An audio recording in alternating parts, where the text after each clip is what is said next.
Bom, boa tarde. Estamos no curso de Sistemas, Engenharia de Sistemas Termodinâmicos 1, né? E vamos gravar seria a nossa terceira aula efetiva, na verdade, a nossa quinta aula, né? Por quê? Porque semana retrasada, nós não conseguimos ter internet adequada para transmissão da aula, tivemos problema com a internet, e semana passada tivemos um feriado, né? Então, vamos gravar a nossa quinta aula hoje, tá? O tema de hoje, continuando da terceira aula, seria referente à energia, a transferência de energia e uma análise da energia de um modo geral, tá? Sistemas, né? Essa aula é referente ao capítulo 2 do nosso livro texto do Zengel, ok?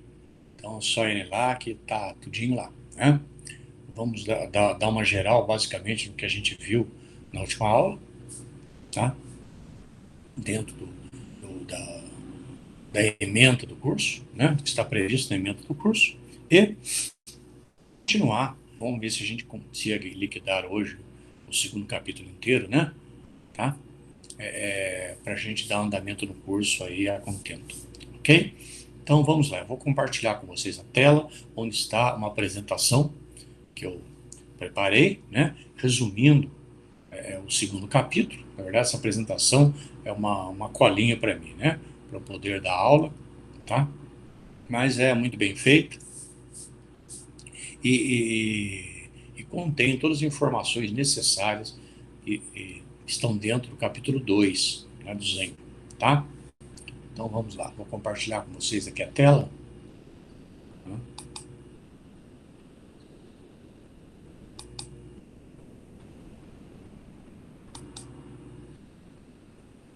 Tá?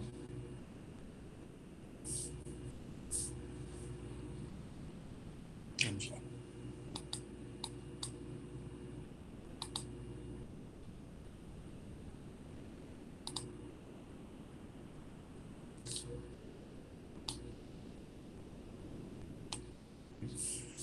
Compartilhando aqui a tela com vocês.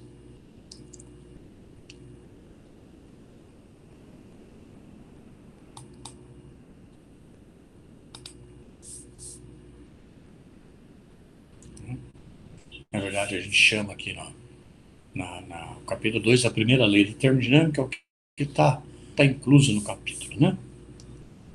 Tem uma visão do foguete de Elon Musk lá, do Starship 11, na verdade, é o que explodiu até, uma visão da saia traseira dele. Bom, vimos aqui na aula anterior o conceito, né, de energia, né? O exemplo lá da, de uma sala, né? Uma sala contendo a geladeira, depois o ventilador, né? Uma sala isolada diabática, onde a energia é envolvida, a energia elétrica que atravessa os limites do sistema, né? Falamos então da conversão de energia, né? Falamos da forma de energia, tá? Basicamente energia mecânica, cinética, potencial, elétrica, magnética, química, nuclear, né? E a soma de tudo isso daí dentro de um sistema constitui a sua energia total, que a gente chama de E, maiúsculo, né? A termodinâmica, ela lida apenas com a mudança da energia total, né? Vimos também as formas microscópicas de energia, certo? Ou seja, aquelas que possuem uma relação, né, com energia potencial e cinética, certo? Formas macroscópicas, né? E as formas microscópicas, energia latente, energia sensível, né, relacionada à estrutura molecular do sistema. E energia interna, né, que seria a soma de todas as formas microscópicas de energia. Energia cinética, energia relacionada ao movimento, energia potencial, né, relacionada à posição de um sistema num campo gravitacional. né, relacionada com a altura. Né? Falando um pouco sobre energias microscópicas e macroscópicas, né? Ou seja, a energia, lembrando, né? Energia, né, microscópicas, né? Tem energia sensível, energia latente, né, relacionada a calor sensível e calor latente. Lembrando que a energia relacionada a calor sensível, ela está interrelacionada ao movimento atômico, né, e movimento molecular.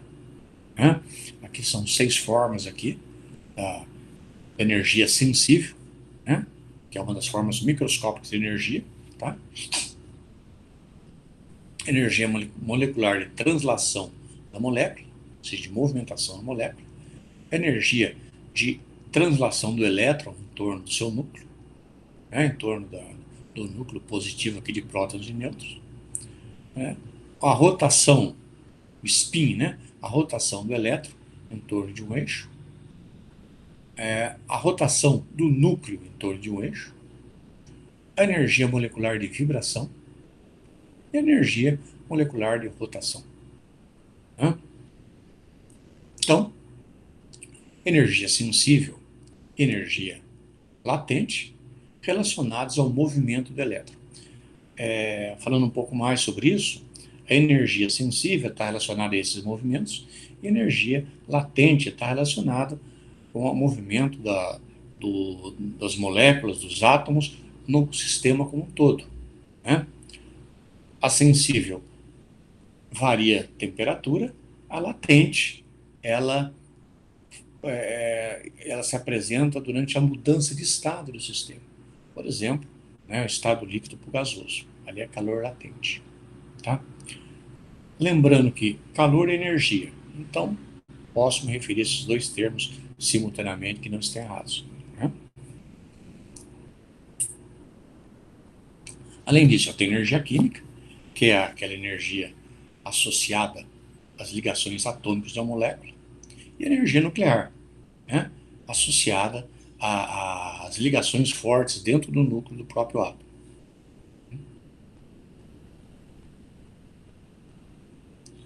A energia térmica, né, seria a energia sensível mais energia latente. A energia interna, o U, é sensível, latente, mas química e nuclear. Ou seja, tudo que ocorre, toda forma de energia existente dentro do sistema que não seja energia cinética e energia potencial. Tá? Foi apresentado as formas de conversão de energia. Né? Falamos um pouco sobre energia nuclear, né? Energia de fissão do urânio, né? O que ocorre dentro das instalações de usinas nucleares, onde eu tenho urânio, né? um, um isótopo urânio U, né? 235, ele se separa, né, em átomos de césio e de rubídio, certo? Com isso libera a energia, né, de 3,2 vezes 10 a menos 11 Joule por átomo separado. Né? Então, essa é uma energia que ocorre nas instalações nucleares. Essa energia resultante da separação, né, do átomo de urânio em césio e rubídio, césio 140 e rubídio 93, né, fornece energia para a usina nuclear, no caso. Tá? No Sol, a gente faz o contrário, a fusão. Né? Dois átomos de hidrogênio se fundem para formar um átomo de hélio mais alguns nêutrons, né? Um nêutron. E a energia liberada é a luz solar que nós recebemos, né? 5,1 vezes 10 a menos 13 Joule. A fusão de hidrogênio. Isso ocorre nas estrelas, como por exemplo o Sol. Energia mecânica. A energia mecânica, né? Ela é a forma de energia que pode ser convertida em trabalho mecânico completa e diretamente por um dispositivo mecânico ideal. Por exemplo, com uma turbina Pelton, por exemplo. Né? E a energia mecânica ela é conhecida em duas formas, apresenta duas formas, né, conhecidas: a energia potencial e a energia cinética. Tá?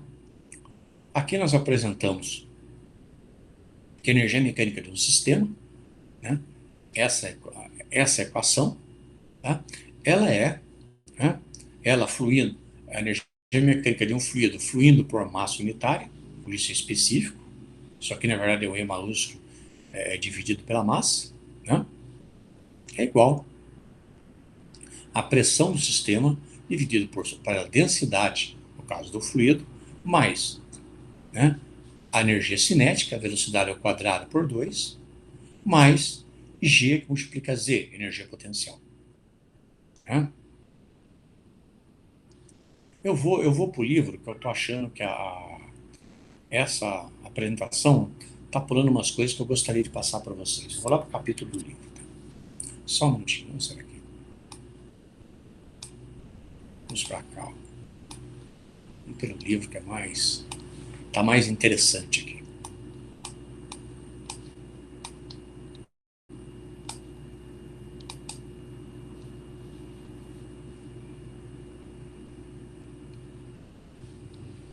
Só um minutinho.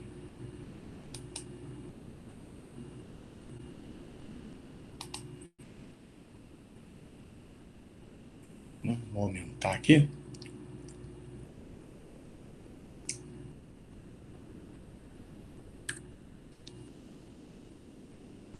Acho que fica mais interessante isso.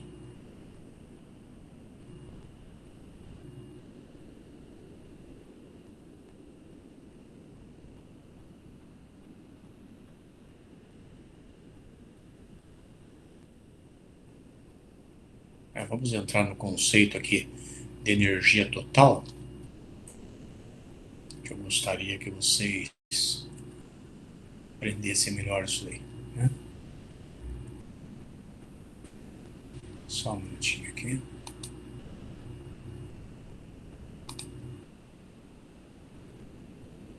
Aqui, ó.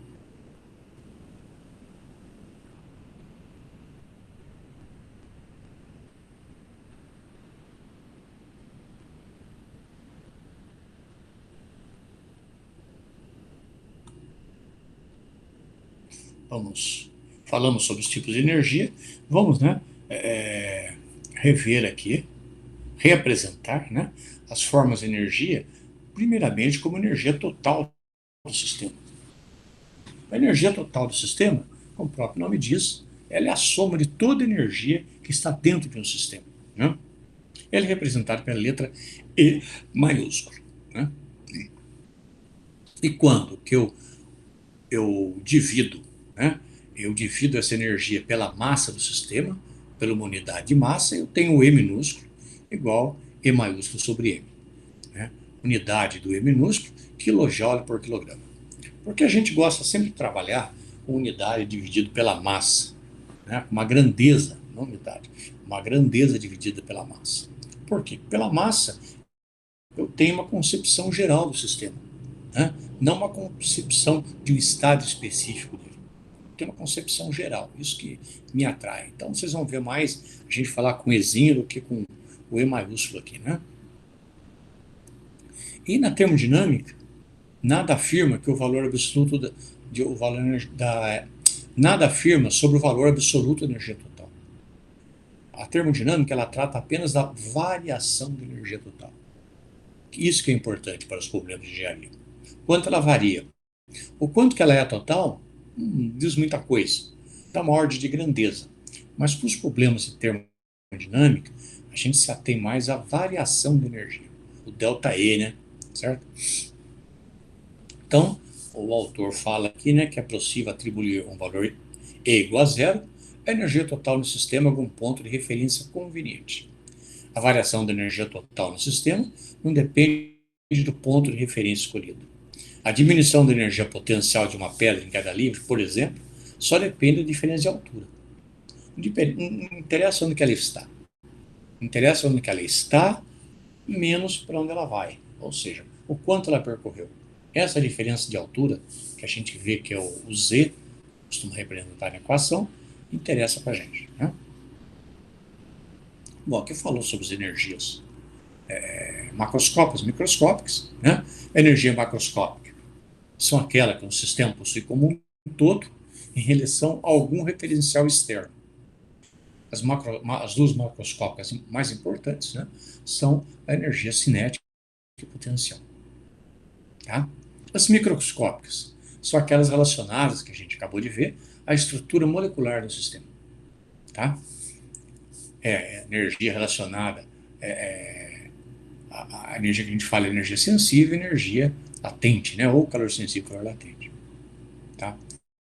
A soma de todas as energias microscópicas do sistema é a chamada energia interna do sistema. A gente chama de U. Né? U maiúsculo. O específico seria o minúsculo, né? O maiúsculo dividido por M. Tá? E energia? Quando que a gente começou a falar em energia? A energia em si, a gente viu que ela tem uma definição assim bastante abrangente.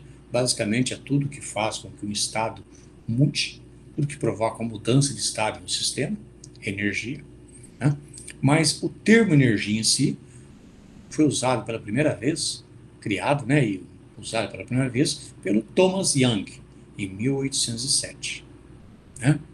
E o uso dela foi proposto por Lord Kelvin em 1852. Portanto, 45 anos de diferença entre um e outro. Né? Então, foi no século XIX. O termo energia interna, né, e seu símbolo U apareceram pela primeira vez nos trabalhos de Rudolf Clausius. Né? Lembra lá o Clausius, da segunda lei que a gente vai ver, né, desigualdade de Clausius. E de William Rankine, na segunda metade do século XIX. Basicamente, a mesma época que o Kelvin propôs, né, o uso do termo energia. Tá? Com o passar do tempo, né, eles substituíram os termos que já haviam antes. O pessoal chamava de trabalho interior, trabalho interno, energia intrínseca, que eram usados antes do termo energia. Tá? Então, a primeira forma de energia macroscópica, a gente vai ver aqui, é a energia relacionada ao movimento do sistema. Né? Tá? E a influência de alguns efeitos externos, como gravidade, magnetismo, eletricidade e tensão superficial. Então, a energia que um sistema possui como resultado de seu movimento relativo a algum referencial é chamada energia cinética, que a gente conhece como EC. Quando todas as partes do sistema se movem com a mesma velocidade, um carro, por exemplo, né, a energia cinética pode ser expressa como a massa igual à velocidade ao quadrado dividido por 2. Tá? Esse é o termo para a energia cinética, cuja unidade está em kJ. Se a energia cinética for em relação a uma unidade de massa, né, você tem o termo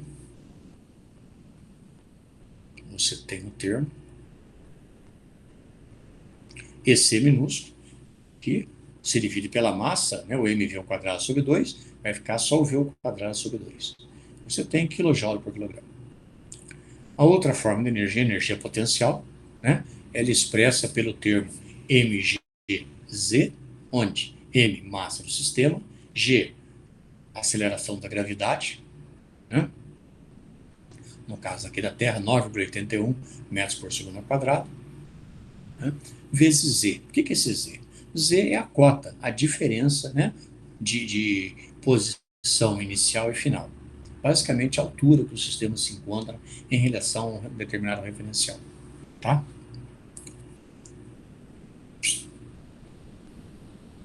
Então, além dessas energias, né, os efeitos magnéticos, elétricos e de tensão superficial são significativos apenas em um caso específico, geralmente ignorados. Quando o autor fala isso, a gente está tomando como base aí o contexto da termodinâmica em engenharia. Né? Essas parcelas são tão pequenas, nesses casos, a maioria dos problemas de engenharia, que você pode ignorar, você pode desprezar. Né? Não significa que eles não estejam. ok? Bom, na falta de tais efeitos, a energia total do sistema, que eu chamo de E, né, consiste na soma das energias cinética, potencial e interna. E ela é expressa como E, equação 2.6, E igual U, energia interna, mais energia cinética, mais energia potencial. Ou seja, tudo no sistema que não é energia cinética nem potencial é energia interna. Tá? É o U. Né? E a equação aqui ficaria energia potencial, energia do sistema total, energia total do sistema, igual U mais mv ao quadrado sobre 2 mais mgz, passar 2,6. Se eu dividir pela massa, eu vou ter minúsculo igual U minúsculo mais v ao quadrado sobre 2 mais gz. Tá? Que é a equação 2,7. Então, a maioria dos sistemas fechados o quê? É um sistema no qual você não tem fluxo de massa através da sua fronteira. Você só tem fluxo de calor e trabalho. Né? Só calor e trabalho atravessando a fronteira. É um sistema fechado. Ele permanece estacionário durante um processo. Assim, não sofre nenhuma variação em suas energias cinética e potencial. Está paradinho. Né? Nos sistemas fechados, com a velocidade e posição do centro da gravidade permanecem constantes durante o processo, são chamados de sistemas estacionários. Está parado, certo? A variação da energia total, ΔE, né, de um sistema estacionário é idêntica à variação de sua energia interna, o ΔU. Por quê? Ele é estacionário. Né? Se você olhar na equação, a diferença ΔE, ou seja, de um estado 1 ao estado 2, né, vai ser igual a U apenas. Por quê? Se é estacionário, V é zero, né, e não está tendo variação de, de, de, de, de energia potencial, não vai ter uma altura na qual ele vai cair, né, e etc. Então, esses dois termos seriam zero, o E vai ser igual a U. É isso que ele está dizendo. O sistema estacionário, então, a variação ΔE, certo? ΔE, né, igual a ΔU. Então, nesse caso, o autor pressupõe que sistema fechado é também estacionário, a menos que seja informado ao contrário. Tá? Então, sempre que o autor aqui no livro mencionar sistema fechado, tá, pressupõe que é um sistema estacionário, a não ser que ele dê alguma informação, né, sobre a variação de posição, por exemplo, desse sistema. Bom, falamos de sistema estacionário e volume de controle. Volume de controle, lembrando que é um volume, é um sistema aberto, né, tá? Ou volume de controle, né, onde eu tenho escoamento de massa através de suas fronteiras, bem como calor e trabalho. Tá? Então, normalmente, eu estudo e uso, né, em mecanismos fluidos, termodinâmica, fluxo de fluidos, né, tá? Envolvendo o volume de controle. Tá? Então, nesse caso, um escoamento de fluido por longo período, né, é conveniente expressar o fluxo de energia associado a uma corrente desse fluido, na forma de taxa. E como que a gente faz isso? Né? Para expressar o fluxo de energia associado àquele fluido que está escoando naquele sistema, ou naquele volume, sistema aberto, naquele volume de controle. Né? Como que eu faço isso? Eu incorporo um fluxo de massa M ponto, M, o que é M ponto? Lembrando lá o cálculo, né? M, né? A dm dt, ou seja, a variação da massa em função do tempo. Né? O fluxo de massa que a gente fala, M ponto. Que é a quantidade de massa que escoa através de uma seção transversal por unidade de tempo. Ok? E ela está relacionada à vazão volumétrica, que aqui a gente chama de V, um V estilizado, né? Não é aquele V comum, tá? E deve ser Time New Roman, mas é um V estilizado, um Vzinho mais aberto, com ponto em cima, né? Essa letrinha aqui, ó. Tá? Esse V com pontinho em cima é a vazão volumétrica ou vazão, certo? Né? Simplesmente. Então, isso é o volume de fluido que escoa através de uma seção transversal, né, por unidade de tempo. A gente vendo aqui um tubo, um cano, um tubo, né, onde há um fluxo de massa, um M ponto, né, e a energia associada a esse escoamento. Por exemplo, de vapor. O fluido pode ser vapor, né, num duto, num tubo de diâmetro D, né, diâmetro D aqui, ó, com velocidade V média. Então, o fluxo de massa vai ser ρ, densidade do fluido, a área circular envolvida, que é πd ao quadrado sobre 4, vezes a velocidade média de escoamento. A variação, a energia total associada ao sistema, vai ser igual ao fluxo de massa vezes E, né? Vezes E, que é a energia específica do sistema. Tá? Então, voltando aqui, o fluxo de massa, né, vai ser ρ vezes a vazão. A vazão, o que é? Densidade não, desculpe. A vazão, no caso, V ponto é igual à área circular do duto vezes a sua velocidade média. Então, o fluxo de massa, quilograma por segundo. Né? Acho que até aqui é tranquilo, né? Então, fluxo de massa igual, né? A energia total, fluxo de energia, não fluxo de massa. Fluxo de energia total do sistema, ou seja, energia por tempo, é igual ao fluxo de massa vezes a energia específica, né? Que é igual ao E igual a ME, tá? Equação 2.9. Gente, essas equações são as equações básicas aqui da termodinâmica, tá? São relativamente simples de se guardar, né? E conceitualmente também, mas são bastante úteis, vocês verão nos próximos problemas, né? Nos problemas que se aproximam para a gente resolver, tá? E de engenharia como modo geral, tá? Bom, sobre energia sensível e latente, ou seja, energia molecular, conversamos já, né? Basicamente, o que eu falei está escrito aqui, peço que vocês leiam.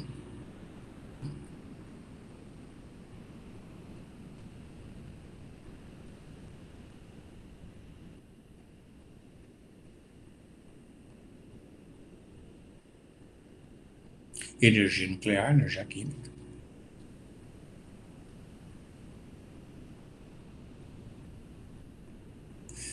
Lembrando que sistema fechado, né? As únicas formas de energia que atuam é energia associada ao calor do trabalho, certo? Né? São energias associadas à transferência de calor ao trabalho, tá? Ao longo de sua fronteira, no sistema fechado, né? Ou massa de controle. Um sistema aberto, o volume de controle, além da transferência de calor e trabalho, nós temos o fluxo de massa através da sua fronteira.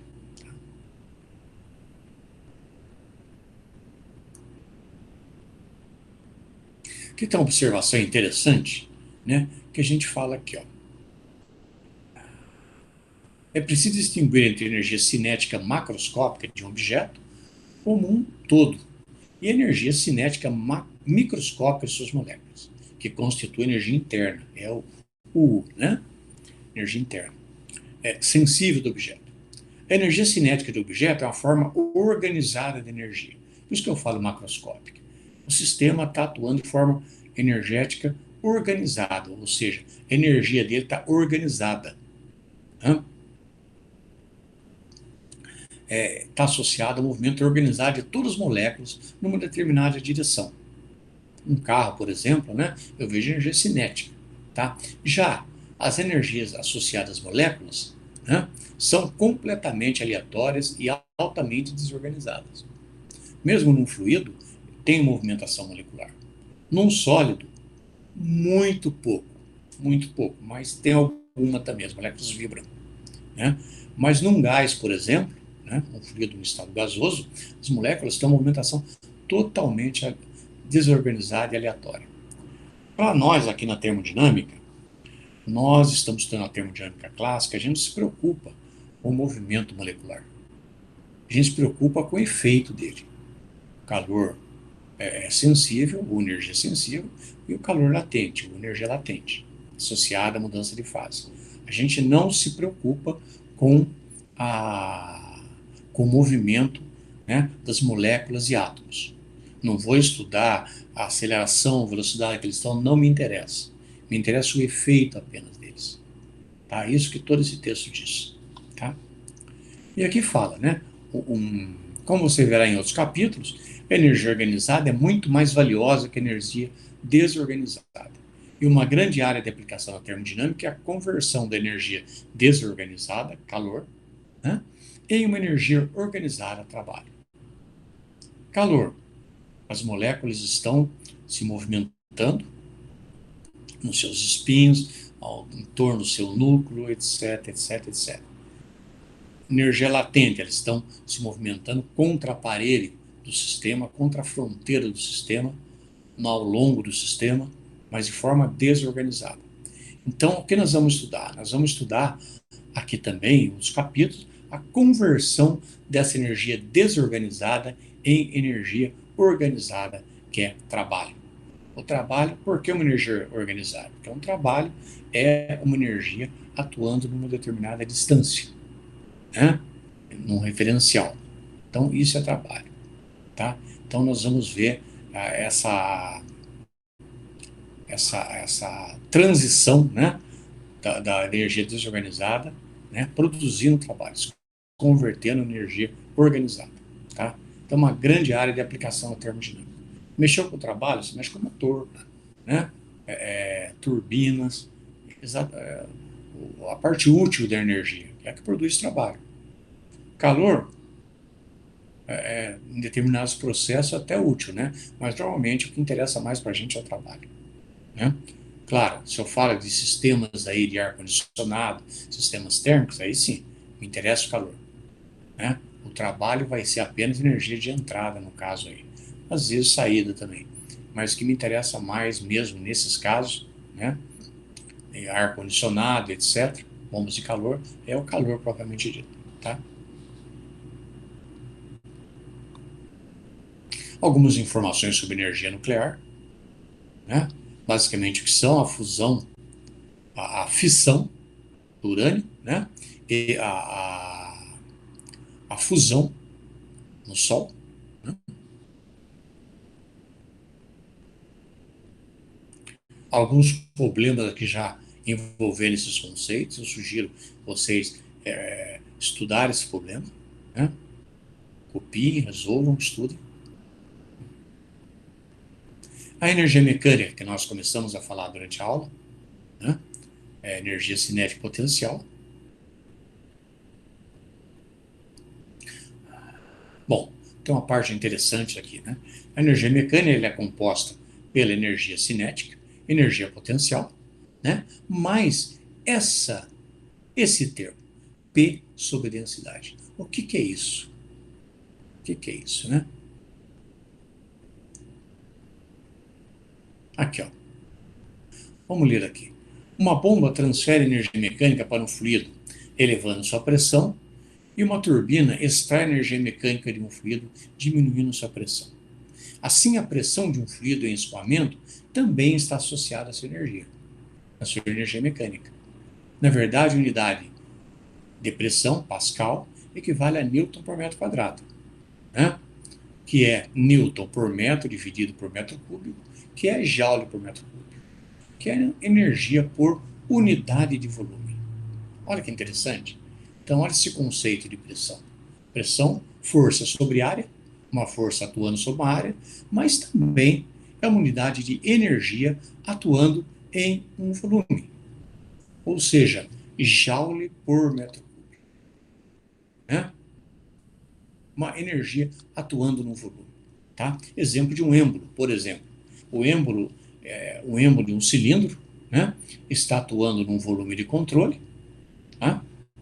Por exemplo, e, e neste caso, olha o conceito de pressão, né? A pressão atuando, né? Aquela energia atuando numa unidade de volume, que seria o volume do cilindro. Tá? Então, nesse caso, o produto pressão vezes volume específico, que é esse Vzinho aqui, né? Esse Vzinho, tá?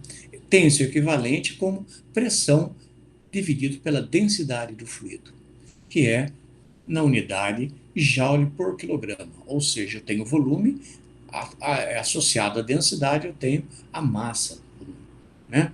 Que é a energia por unidade de massa. Então, observe que a pressão por si só não é uma forma de energia, né? Mas uma força de pressão atuando sobre um fluido ao longo de uma distância produz trabalho. É o chamado trabalho de escoamento. Caso típico do cilindro, né? Atuando sobre um fluido.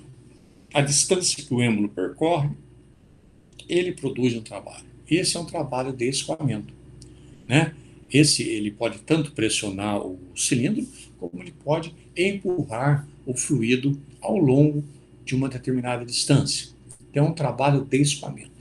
E esse trabalho de escoamento, né, onde ele pode ser expresso por essa equação da pressão sobre a densidade do fluido, né, por unidade de massa, eu tenho aqui nessa equação.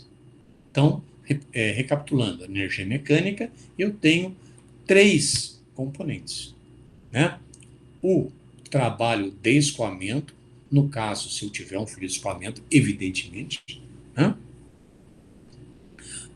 A energia cinética e energia potencial.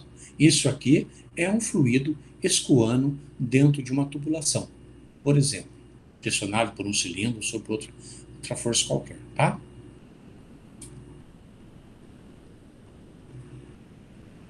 Então, aqui eu dou exemplos, né? O autor enumera exemplos, tá? Onde a gente aplica esses conceitos todos, né? Então, essa componente de energia mecânica do sistema, né? P sobre densidade, é energia de pressão, né? P sobre densidade é energia de pressão. O V ao quadrado sobre 2 de energia cinética, e GZ, energia potencial do fluido. Todas por unidade de massa. Eu já dividi aqui pela massa, né? Ela pode ser expressa, portanto, por essa equação 2.11. Energia mecânica igual ao fluxo de massa que multiplica a pressão, né? A pressão, o trabalho, a energia de pressão, né? Energia de pressão, tá? A energia cinética e energia potencial. Tá? Isso aqui, esse M ponto, eu passando e dividindo esse E, eu teria aquele Ezinho, né? Bom, onde M é o fluxo de massa do fluido. Então, uma variação dessa energia mecânica de um fluido durante escoamento incompressível, por que eu falo escoamento incompressível? Para admitir que esse G, né, esse ρ é constante, ou seja, eu tenho a densidade constante ao longo do escoamento. Se fosse incompressível, eu teria que usar aí uma equaçãozinha diferencial, né, para contemplar a compressão desse fluido ao longo do trajeto, né? Então, quando eu falar fluido incompressível, vem na cabecinha de vocês já o quê? O ρ igual a constante, para eu poder aplicar essa equação. Senão, não posso aplicá-lo. Não tem que ser com uma forma diferencial, né? Então, nesse caso, a variação da energia mecânica entre um ponto 1 e 2, por exemplo, nesse sistema, né, entre o ponto 1 e 2, tá? Né, vai ser igual a pressão em 2, pressão em 1, dividido por ρ, velocidade em 2 ao quadrado, menos velocidade em 1 ao quadrado, dividido por 2, G igual a diferença de cota. Tá? Então, aqui no caso, o 2 seria aqui, ó. Né? Eu estou tendo essa figura aqui, tá? Ou pode ser 1 a 4 também. Né? Então, a variação da energia mecânica, né, não específica, o fluxo de energia mecânica, é isso aqui, né? Ao invés de ser a massa, tá? É o fluxo de massa, né? M ponto que multiplica essa parte interna, que é igual a essa aqui, ó. Ok? Então, a única diferença entre um e o outro, o que que é? Aqui é o M ponto, você multiplica por M ponto. E com isso tem a variação ao longo do tempo, né, em função do tempo, da energia mecânica do sistema. Tá?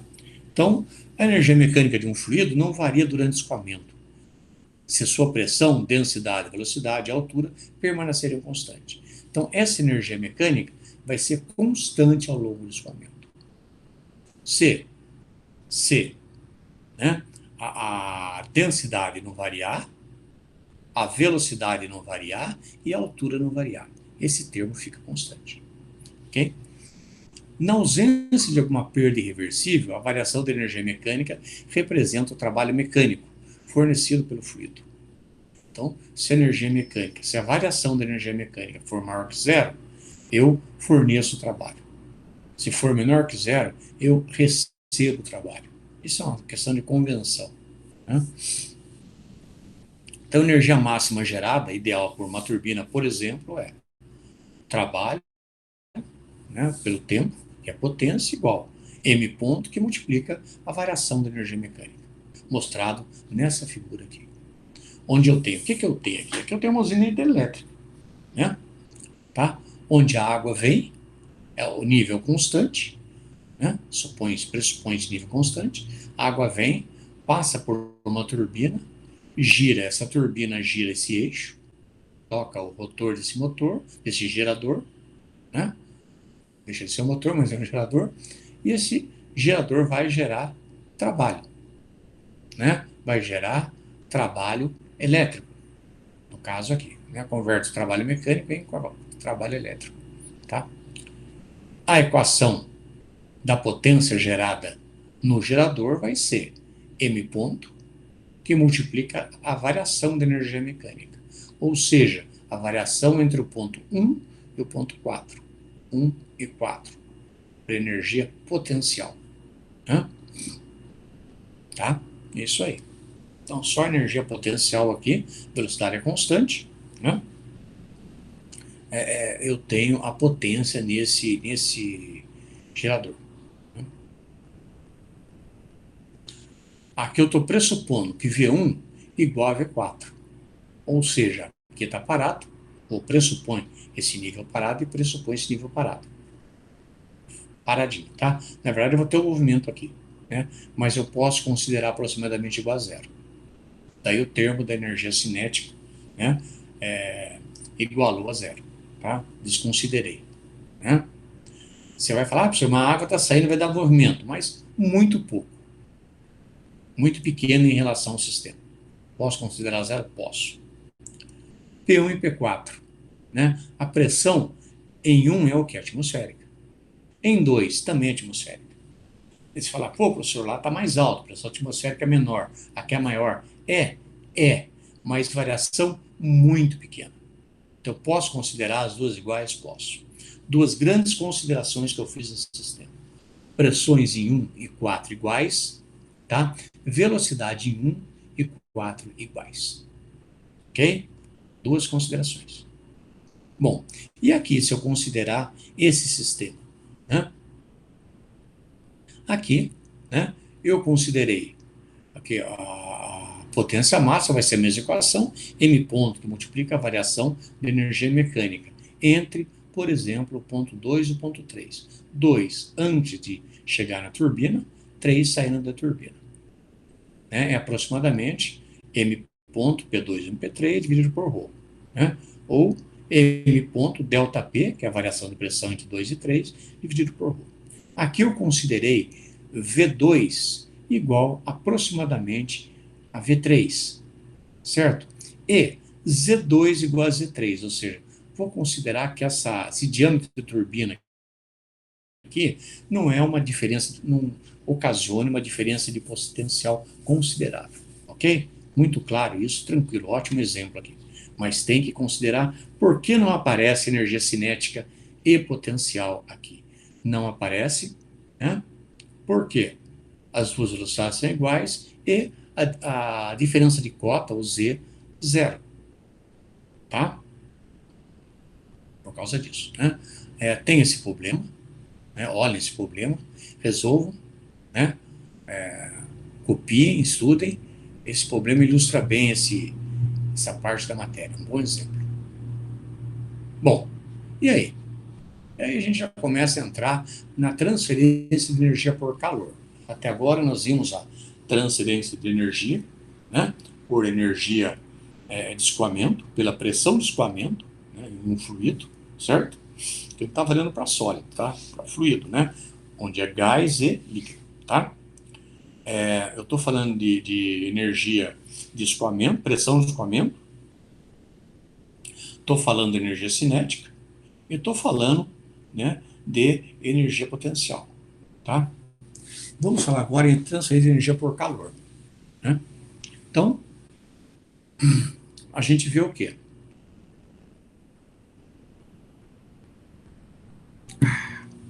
A gente vê que a energia ela cruza a fronteira de um sistema fechado, né, em duas formas diferentes: calor e trabalho, né? O Q, o famoso Q, e o famoso W, né? Work, trabalho.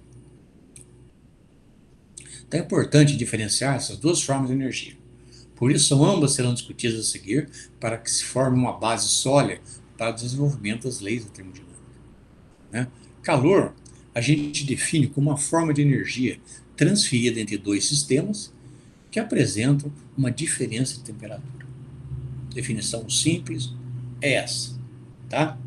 Ou seja, eu tenho diferença de temperatura entre, né,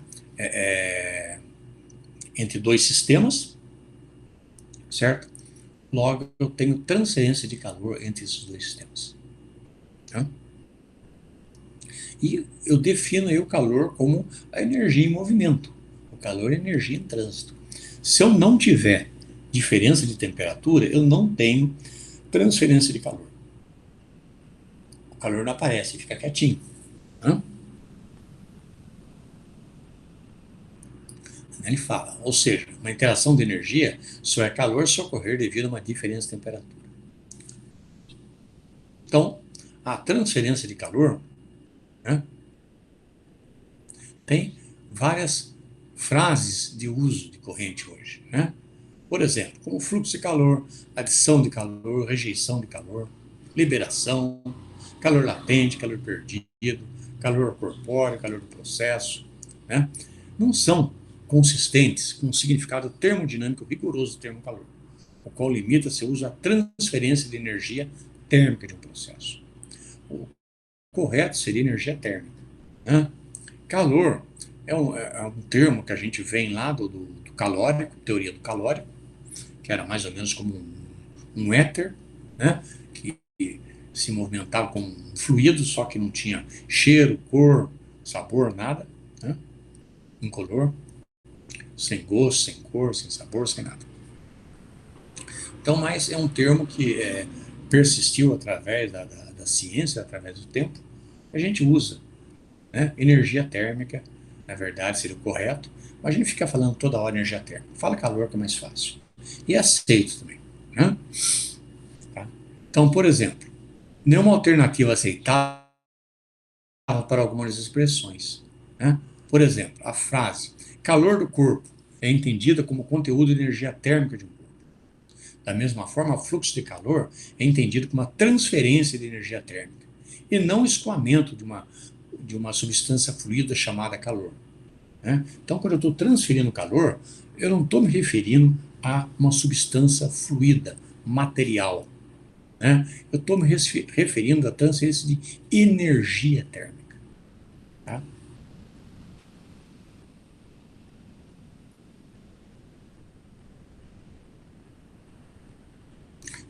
O autor fala aqui, né? Talvez existam motivos termodinâmicos para relutar tanto em substituir o calor por energia térmica. É preciso menos tempo e energia para dizer e escrever e compreender calor do que energia térmica.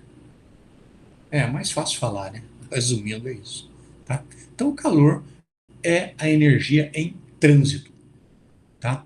Ele só é reconhecido quando ele cruza uma fronteira de um sistema, né? Considere o exemplo da batata assada, que a gente falou lá para as propriedades, né? Certo? extensivas e intensivas, né?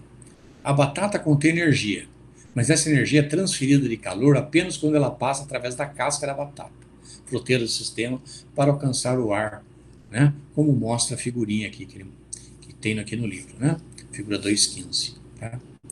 Depois que está na vizinhança, o calor transferido torna-se parte da energia interna dessa vizinhança. Né? Assim, na termodinâmica, o termo calor simplesmente significa transferência de calor. Né? A figura 2.15, que é a batata, né? Certo? Você só reconhece o calor da batata quando há uma transferência do sistema batata para a vizinhança dela. Por exemplo, se você pega a batata, você segura, você vai sentir ela quente, a batata está quente na sua mão. Você está sentindo calor, por quê?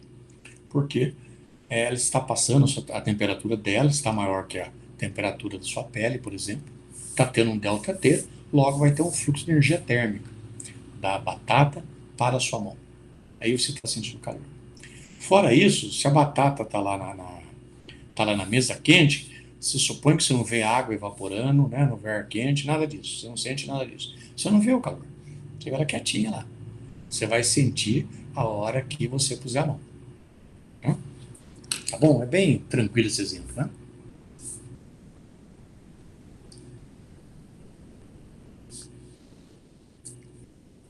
Bom, um outro conceito que eu gostaria de passar para vocês aqui, né, é um sistema chamado, considerado em estado adiabático, ou também um processo adiabático. O que é um processo adiabático? É um processo, né, durante o qual não ocorre transferência de calor. Processo diabático. Não há transferência de calor no decorrer desse processo. O processo, a palavra diabática, vem do grego adiabatos, que significa intransponível, blindado, fechado, lacrado. Né?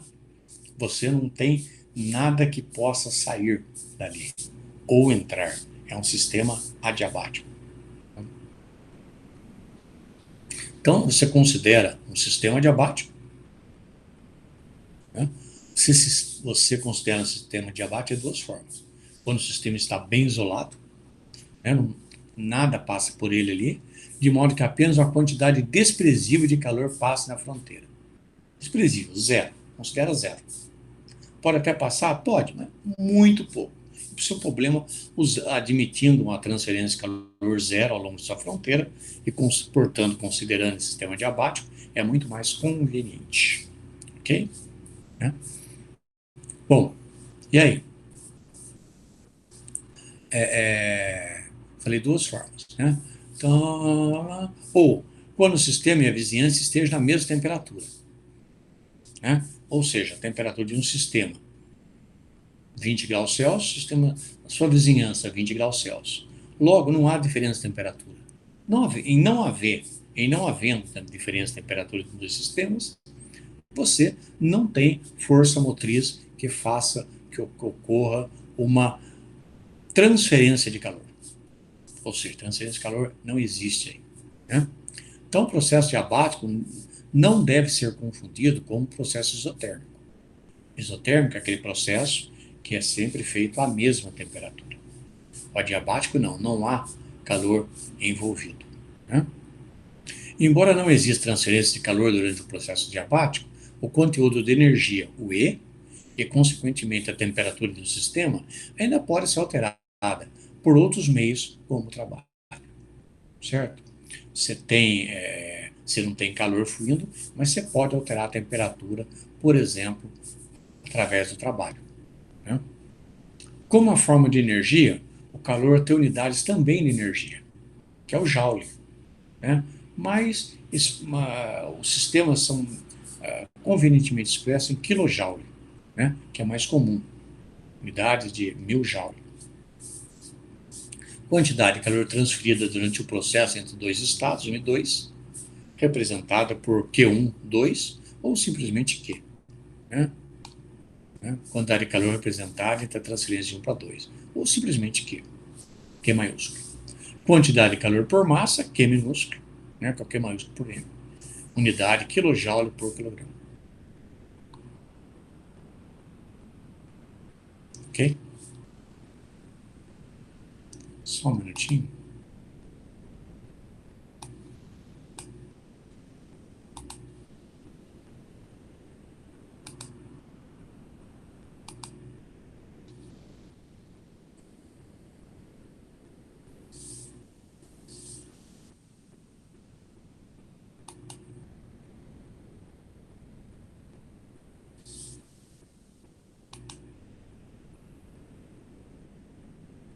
Só um minutinho. Vou dar uma interrompidazinha, tá? Pra gente fazer um intervalo aí, pra gente tomar uma água. Tá? A gente volta daqui a 10 minutos, ok? Tô interrompendo a gravação, tá?